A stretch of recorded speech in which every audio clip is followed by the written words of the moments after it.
if you're lying there and your body's resting, you're resting. And that just takes so much pressure off feeling to need to be asleep. And I actually tell my friends now, a few of them are starting to go through the menopause, if you're struggling with sleep, if your body's resting, then you're resting. So that really took the pressure off me feeling like, oh, I'm not asleep, I'm going to feel awful tomorrow. Just if you're lying there, you're rested. Don't beat yourself up about it. Rosie, welcome to the show. Thank you so much for having me, Emily. It's great to be here. What is chronic insomnia? Oh, so it is insomnia that tends to last for more than 3 months, I think it is. It's either not being able to fall asleep or going to sleep but not being able to sleep for a long period of time, a long stretch. And it affects every aspect of your life, kind of from sleeping through to like your day to day. And where does it come from? I know where, I don't know where mine came from, but I've got a good idea where mine came from. I think it can be triggered for any kind of sort of reason. Mine came after I had my second child. So she had a bit of a tricky birth and a few complications. And then I spiraled after that. I'd never previously been really lucky. I'd never had any mental health issues. I'd never had anxiety or anything like that. But the way that trauma showed itself in me was through not being able to sleep at night or being able to fall asleep but not being able to stay asleep. But it can happen at any point for any reason. It can be how your mental health kind of shows itself. It's interesting how that manifestation of, in your case, the trauma, or if it is mental health or stress, I'm sure as well, Mm. it can manifest itself in that way because it's quite a cruel way of manifesting it because sleep is what we spend what's recommended 8 hours of our 24-hour day doing, which really, nothing else is recommended to do that long. Obviously people may work longer hours, but that's not like a scientific recommendation for our health. Yeah. If anything, it's probably against the health of the long working hours. But sleep, it's what restores us. There's so much research into sleep of, even if you have one poor night's sleep, the effect it can have on your immune system, on longevity in so many ways. So to then have that kind of stability of our lives Yeah. taken away, it's a very cruel manifestation of something that, in your case, really horrible, like really traumatic to happen. And then you're kind of hit with this double whammy. Yeah. Pretty cruel. Exactly. And I don't think at the beginning I appreciated quite what it was doing to my body. Like the years of very, very little sleep, your life expectancy reduces, like the day to day aches, pains, the way you feel, the way you handle the day to day, the way I kind of really relied on my husband to help look after kids. Like it affected every single aspect of not just my sleep, but how I functioned in day to day life. Yeah, I think, yeah, when you have these kind of, one of the big foundations of our lives kind of changes slightly, the ramifications that will have, which we'll go into later in this episode, of more specific examples and the effects it can have. And I guess why we need to prioritize our sleep, which is really difficult if you have insomnia, of course. I kind of think of people who work, night shifts and even shift work in general.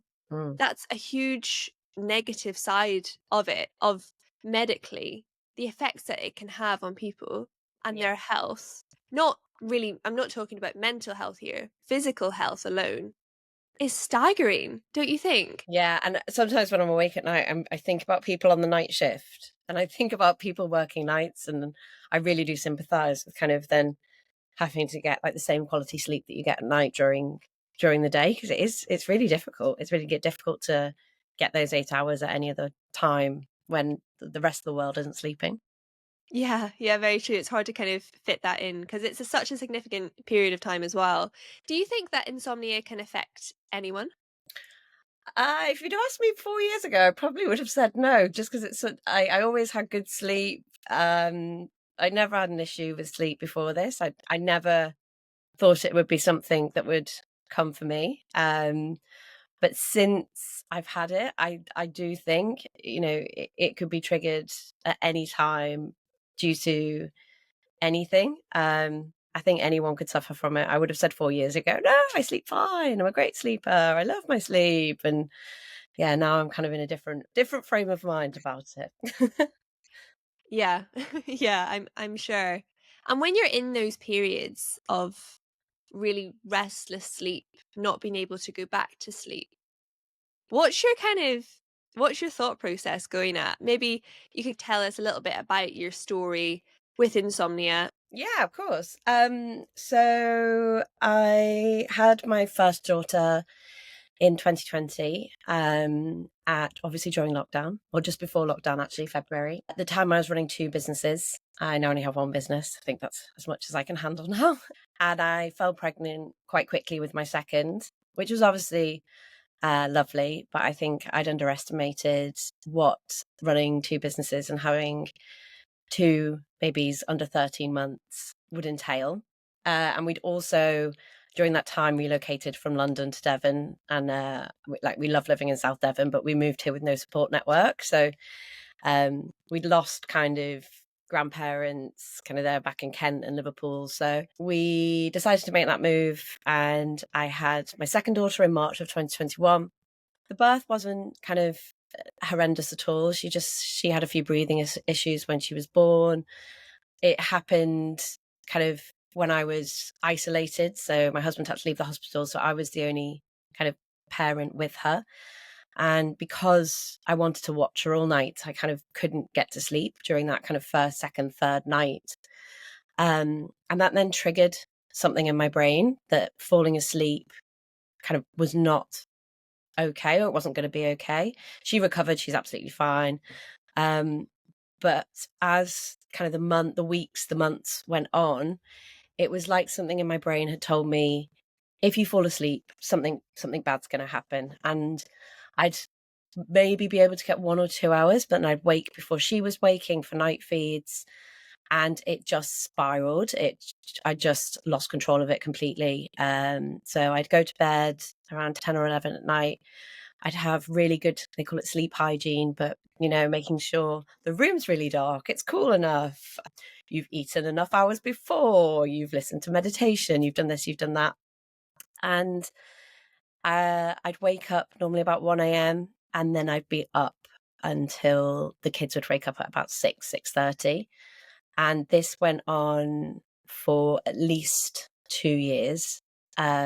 So I think the longest stretch I got in the first 2 years was about 2 or 3 hours. I was put on medication from the doctors, which I took sporadically because it made me feel so awful the next day. It the only way I could describe it is I felt like I'd been drugged and I just could not function in the mornings. I was just really lethargic. I couldn't get out of bed. I couldn't look after the kids. It just made me feel really awful. So I started to seek everything and anything that would help. I have a long list, which we can probably go into, of all the different things that I did try and actually what worked and what didn't in the end. But I think I needed to deal with the initial issue, which was the childbirth. And I went through a lot of hypnotherapy and CRB therapy that did really help deal with that underlying issue and made me realize, yes, it's okay to sleep. And once I'd gone through that therapy, I started to then deal with everything else around kind of how I was coping as a mother with two very young children and running a business and COVID and being alone in hospital and all those things that I had to deal with. So once I got dealt with the initial issue, I could then kind of focus on, okay, what's going to give me 3 hours? What's going to give me 4 hours? And now I can get about 5 hours, which I'll take. I'll take 5 hours any day. Yeah, you'll feel like you're in paradise now, Yeah, I comparatively. do. I do. So, is it, do you think, a like neurological issue or disconnect, or maybe something kind of going on in your brain that you kind of rewired? Well, I guess that changed when you first suffered from insomnia, and then you had to kind of rewire that pattern. Was that sort of, rather than it being maybe like an actual physical thing, it's the brain kind of rewiring in like inside, you know what I mean? Is that, do you think that's kind of what insomnia really is? It's like the pattern of your brain kind of working? I used to think, oh, once I've rewired my brain, I'll be able to sleep again, which wasn't necessarily the case. I think there's two parts at play here. I think the first is rewiring kind of your brain to tell you it's okay to sleep, and then ongoing maintenance. So I had kinesiology. When I say I tried everything and anything someone suggested, I would happily try it. It doesn't matter what it was. Acupuncture, I had kind of every holistic therapy you can possibly think of. I actually had kinesiology, and this was kind of 2, maybe 3 years into the insomnia. And she said to me, "What's your go to emotion?" And I said, I don't know what my go to emotion is. And she said, "Well, everything you've just said to me, we talked a little bit about my life and the day to day and how I'm feeling." And she said, "I think your go to emotion is guilt." So these feelings of not doing anything well, whether it be running the business or being a wife or being a mother, I just was so guilty that because I'd had 2 or 3 really bad years, I just wasn't doing anything well at all. So I think there was two parts. There was, yes, rewiring it that kind of got me on the right track. And then it's the ongoing maintenance. Sometimes I have to lie there and tell myself, it's okay that you're not okay tonight. It's okay that your insomnia is bad. It's okay, that you haven't performed as well as you could have at work because you only got 2 hours sleep, and kind of dealing with that on an ongoing basis has really helped. Hmm. Yeah, it's that classic. If someone else was saying to you, "Oh, I'm really beating myself up for this," or "I'm really struggling with this," you would never ever dream of thinking of saying the things you probably would say to yourself in your internal dialogue. So it's Exactly. quite funny. You've got to rewrite that narrative and go, "Okay, hold on. Let's not treat ourselves with such disrespect." Yeah. But Being kind as well. Like, I've just learned to be so kind to myself. I used to really beat myself up about it, and it was making it worse. It was making it worse. so, what were the main manifestations that you found having such little sleep? The main manifestations are, it's okay if I'm not asleep, but if I'm resting, if my eyes are closed and I'm lying down, my body is resting. Um, just being so kind to myself, like, I am okay. I have a lot of kind of playlists and affirmations and YouTube and insomnia kind of recordings that I listen to that are just about telling myself it's okay. It's okay if I don't get a full night's sleep tonight, if I'm eyes closed and resting. And I think that does really, really help. You really have to trick your brain to going back to sleep. There's lots of things that people recommend, like get up, walk around, go and get a water. I just found that none of that worked for me unless I was actually just truly being kind to myself. That's the only time that I'd kind of accept it and then maybe fall back asleep. And I'm sure that's kind of penetrated into lots of different areas of your life, not just when you're awake at night. Kind of when you recenter yourself into that kindness, as Yeah. cheesy as it may sound, it does kind of change your perspective on things. And yeah, I think we could all probably do with a bit of a dose of that in some areas. And what actually did you notice when you didn't have as much sleep? What were the main symptoms that you found in your life? Oh, I I was just I can't even fully remember that time. It's like it was an out of body experience. I just was so not myself. I was unhappy day to day. I was unhappy at work. I was unhappy kind of parenting because I was just so sleep deprived. I I didn't even recognize myself. And my husband works in London, so he's away most weeks, but there were times when I just had to say, I really need support this week. I actually can't function anymore. Um, as it started to improve, I started to be a little bit kinder to myself, even though maybe my sleep wasn't necessarily better.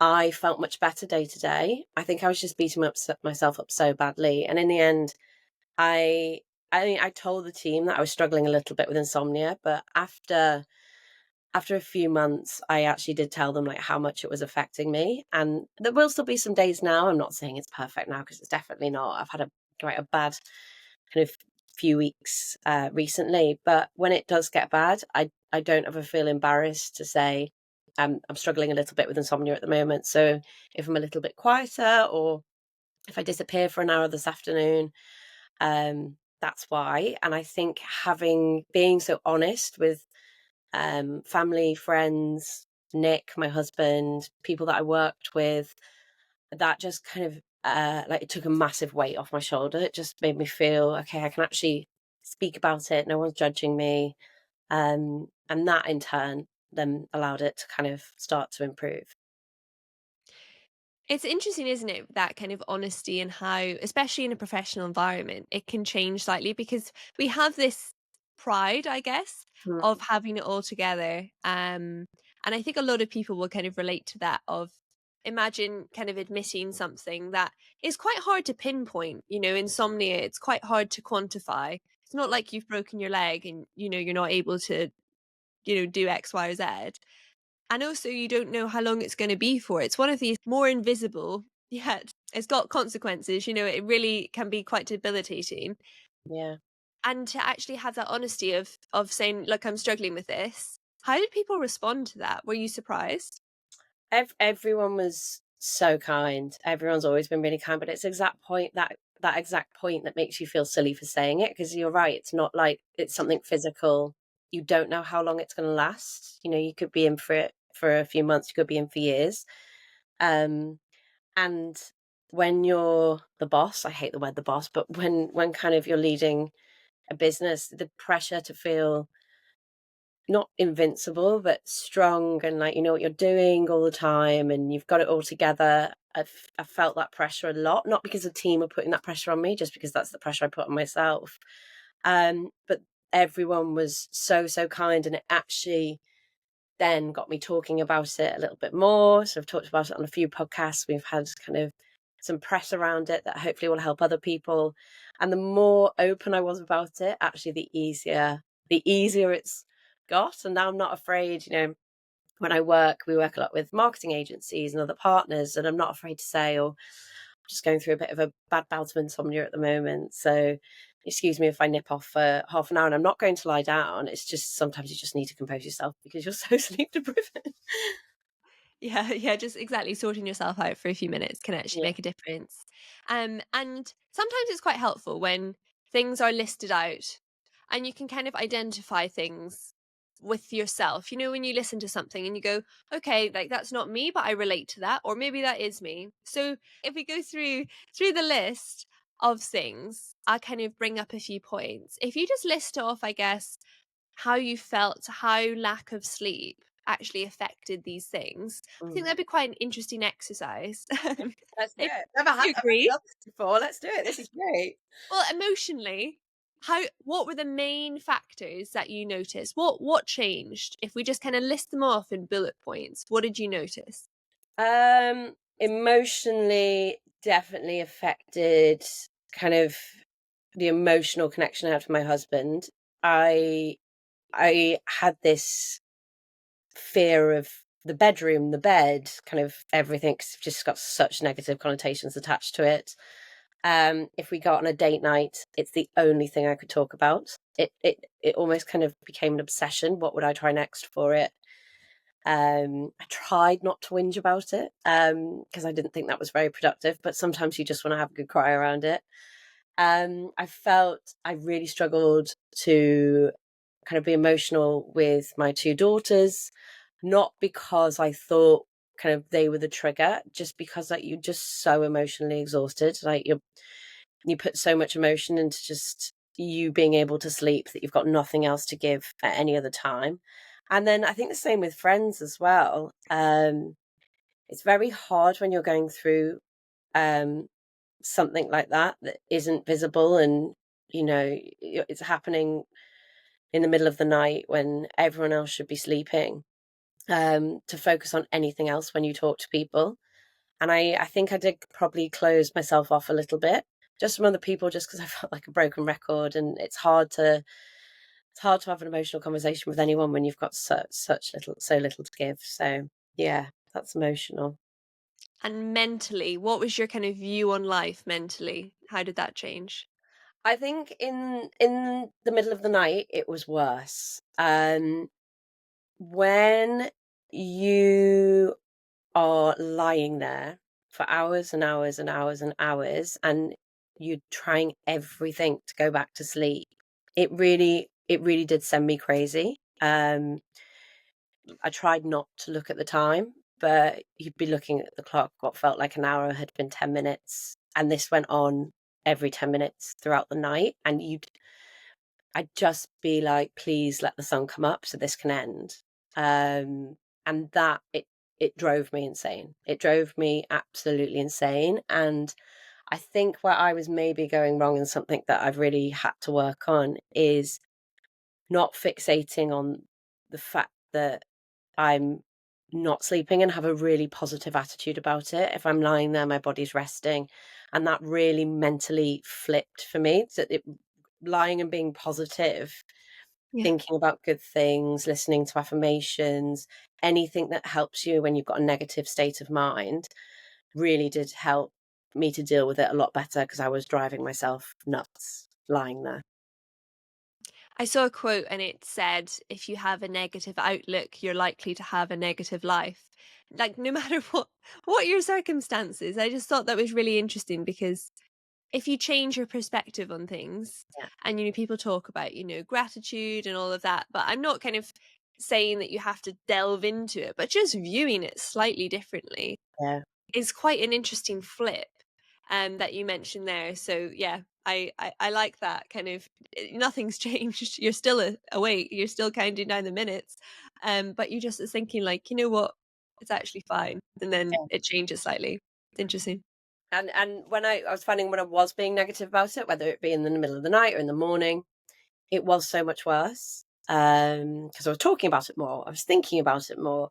And actually, if I just kind of flipped my mindset, and that is really hard to do at 3 a.m., but if you flip your mindset, stick on a good affirmation kind of YouTube, and really just kind of say to yourself, the best thing I ever told myself is, if my body's resting, I'm resting. If my body's resting, I'm resting, even though I'm not asleep.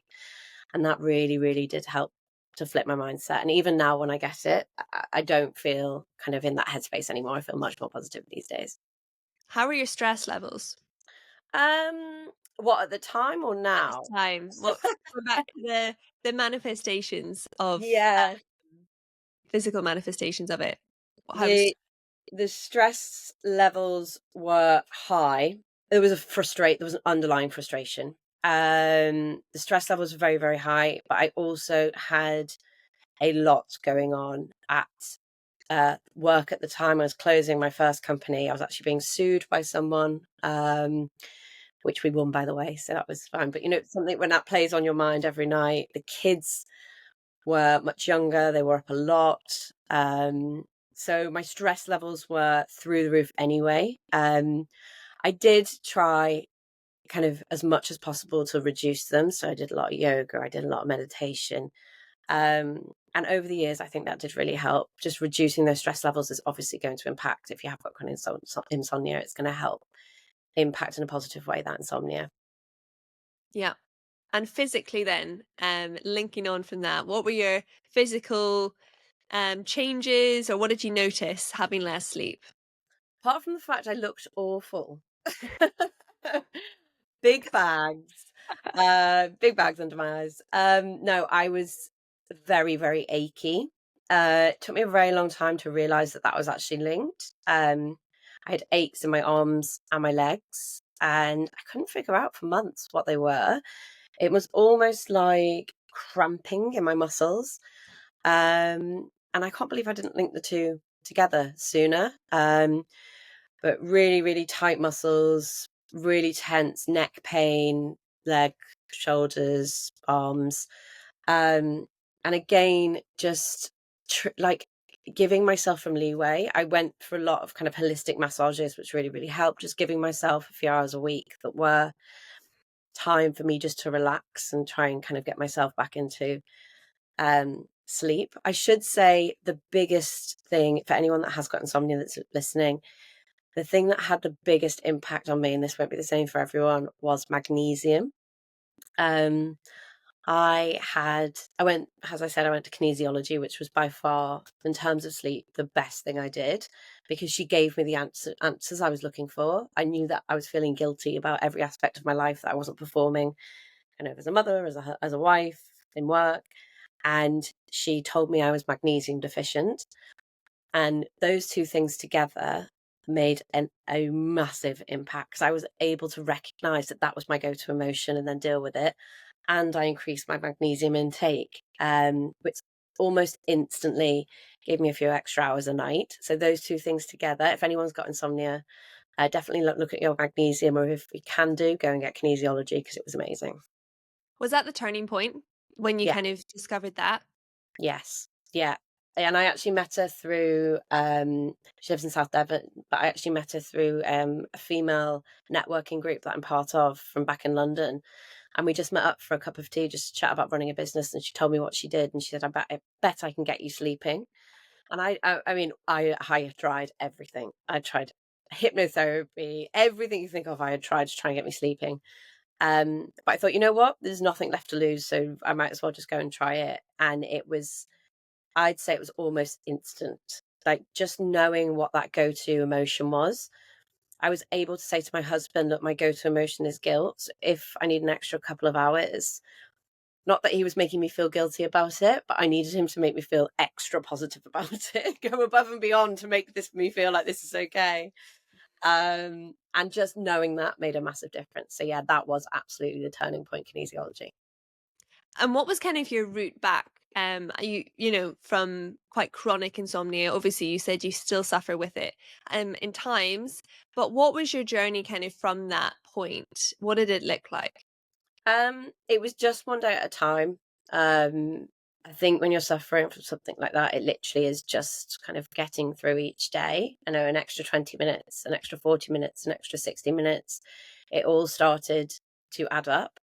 Kind of keeping on with being kind to myself, understanding why I feel the way I feel, acknowledging it, improving my sleep hygiene over time. I mean, it's still not great some nights, but I really do make a conscious effort to, like, make sure I go to bed at a good time, make sure the room's dark, all of those sorts of things. Have I drunk enough water? Have I had magnesium? And it was just the micro adjustments and acknowledging when I was feeling guilty, and maybe speaking to my husband about it or my friends about it.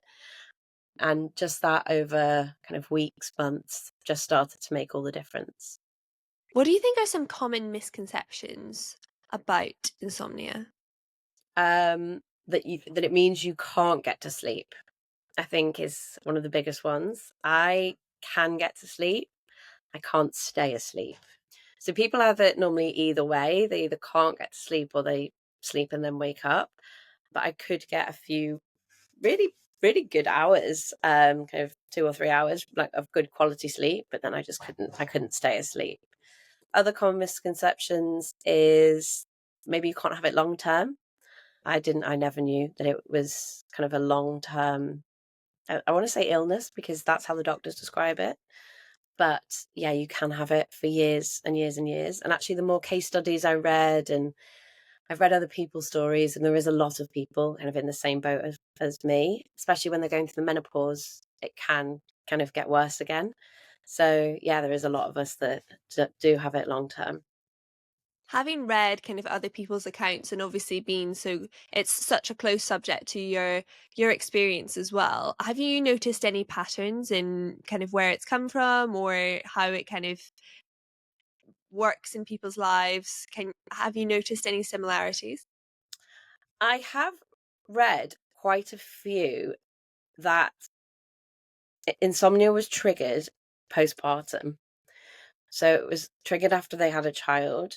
Not everyone, and I wasn't reading these on kind of parenting websites or anywhere like that. This is on apps where people have insomnia from all walks of life, but a lot of them did get it postpartum. I'd be interested to see if they're going to do studies into postpartum insomnia, why it's triggered. I think for me, hearing about other people's mental load really helped. My mental load at that time was up. My bucket was full. That's what they said. My bucket's full. So because my bucket is so full and my mind's just running away with me, trying to get that really good, deep quality REM sleep is almost impossible. So emptying your bucket as much as possible, your brain bucket, can really help. And actually, when I was reading other people's stories, a lot of them had that they were just so mentally overloaded that no wonder they were waking up kind of all through the night, because they just couldn't switch their mind off. And when I get it, I can't kind of rationalize with myself. It's like I'm thinking about the most ridiculous things. I'm thinking about school forms that need to be done, even though they've already been done and they're in the school bag. It's like I can't rationalize what I'm thinking about, but that's the way it works. You can't control when you're in that state and your mind's like, oh, I've got to do this, I've got to do that, even though you've probably already done it. Yeah, battling with the irrational mind at the best Definitely. of times is quite difficult, never mind when you are sleep deprived or it's the middle of the night. Exactly. Are there any patterns that you see kind of in your own life when you can almost predict a bout of insomnia kind of occurring, or is it quite random? I would love to say it's when I'm more, I don't want to say stressed at work, because I'm very rarely stressed at work. Um, but I would love to say it's when I've got more on at work, but it just isn't. That would actually be really rational. I've got more on at work. It can hit me out of the blue. I could be feeling really relaxed. The girls are being angels, school bags are packed, everything's good. School notes are done, the forms are done. Budgets are done. I've fundraised the £25 that needs fundraising for them, and it just hits me like a ton of bricks. I had a few nights a few weeks ago, and I had a really great day. I'd gone to bed really early, like I'd done everything right, da, da, da, and it just hit me, and I was like, why? But the more you think why, the more frustrated I find that I get with myself, the worse it gets. So even if I have a really bad night, I can't let it dictate the rest of that week. It's like, okay, that wasn't a great night, but let's do something positive today, whether it be go for a walk or listen to something good or just do something for myself. Maybe some self-care. I don't know, maybe I live near the sea, so maybe go for a quick sea swim. Just if I have a really bad night, it can't dictate the rest of that week. So doing something positive can sometimes help flip that. But there is no rhyme or reason to it at all, which is frustrating, because I wish I could predict it. It seems you kind of know yourself pretty well now. Is that something that you think you've developed kind of through this period? Obviously, being awake a lot more and kind of having nothing else but your thoughts is probably one method of getting to know yourself a little bit better, or perhaps the irrational self a little bit better. But have you kind of understood your brain and kind of how your brain chemistry works and what patterns it falls into a little bit more? Absolutely. Absolutely. Because I'd never even had to think about it before. Like, I just hadn't had to ever, very luckily, hadn't had to work on my mental health. I've been very lucky with that. So this made me, whether it was through therapy or through holistic things that I went through, this made me deal with everything that was maybe sitting in the bottom of my brain, like things from childhood, nothing bad, but just dealing with things that maybe I'd never even really thought had or were affecting me, or the way I think, or the way I do things. And it really did make me kind of realize what my mental health is like, how I deal with it, how I don't deal with it. In hindsight, it's probably been a really good thing. It's probably like set me up in a really good way to deal with anything moving forward. So yeah, that is the positive side of it. I feel like I know myself really well now. And what sort of advice would you give to someone who's in the midst of this, or even if it's not chronic insomnia, they just struggle with sleep, they kind of go through patterns of it? Maybe you would say that is chronic insomnia then, but you know what I mean? What would you say to these people kind of going through the midst of it? Um, Look at your bedroom setting. I know that sounds very random. Um, I I did buy. I had to do everything to make the space where I was sleeping feel as kind as possible. So I actually stayed at a friend's house, and she had a mattress which was amazing. So I said, "Where's this mattress from?" Obviously, it was ridiculously expensive, so I only ended up buying the topper, because I could only afford the topper part of the mattress. But having that space from somewhere that went so negative to making that space into somewhere I really enjoyed to go really, really helped, because I'd become so negative against kind of the bed, the bedroom, and everything around it. And also just be kind to yourself. I was being really unkind to myself about how I was dealing with it, how often it was happening, how little sleep I was getting. And actually, when I flipped the narrative and I was like, no, actually, you need to be kind to myself because this is how I'm going to kind of get a handle of this, it made all the difference. Hmm. Yeah. So any tips and tricks that you would say? I guess magnesium is something that you would shout about, but it's just quite interesting. I think hearing from your experience, what you would say is the key pointers. Oh, where do I start? I think it is individual to absolutely everyone. I think magnesium is a non-negotiable for anyone that's not being able to sleep, because it does really affect your sleep. Other things that I tried are reishi mushrooms. I was on kind of really high dose vitamins. I did all the types of therapy you can think of. I actually found hypnotherapy quite good. But that was more to deal with any kind of issue I had from my second birth. I found that really good. Kinesiology obviously was fantastic. Really rate Reiki. I didn't have it until recently, but it's almost like a complete cleanse of your body. So it gets rid of any negative toxins. It was quite amazing. I mean, I'm traditionally not a very holistic person, but I would throw myself into anything. Not eating too soon before bed, not drinking too much, which I probably do too much. Just being kind to yourself, giving yourself, especially if you're a parent, giving yourself an hour a week just to do something for you, which is so hard when you are a parent, but you do really need it, and I really need it. And now I carve that time out, and I'm like, right, this is my hour to go and sit and watch the waves or throw myself in the sea. Yeah, just being kind to yourself, I think, is most important. What do you think is the best piece of advice that someone's given to you that's kind of stuck with you? Um, in terms of insomnia, it's if you're lying there and your body's resting, you're resting. And that just takes so much pressure off from the pressure of feeling to need to be asleep. And I actually tell my friends now, as a few of them are starting to go through the menopause, and I say, if you're struggling with sleep, if you're resting, if your body's resting, then you're resting. So that really took the pressure off me feeling like, oh, I'm not asleep, I'm not asleep, I'm going to feel awful tomorrow. Just if you're lying there, you're rested. So don't beat yourself up about it. Yeah. Wonderful. Wow, well, I feel like we've really gone through a lot of the different points there, and it's fascinating to hear from your experience as well, firsthand, of yeah, I guess the ups and the downs of it all, and how you've dealt with it, and I guess the power of the positive mindset really can't be underestimated throughout it all. Kind of no matter what situation you're in, and no matter how difficult it may be to get that positive mindset, it really can do things. So thank you so much, Rosie, for your honesty and your time. I've enjoyed this conversation. Thank you so much for having me. Thanks, Emily.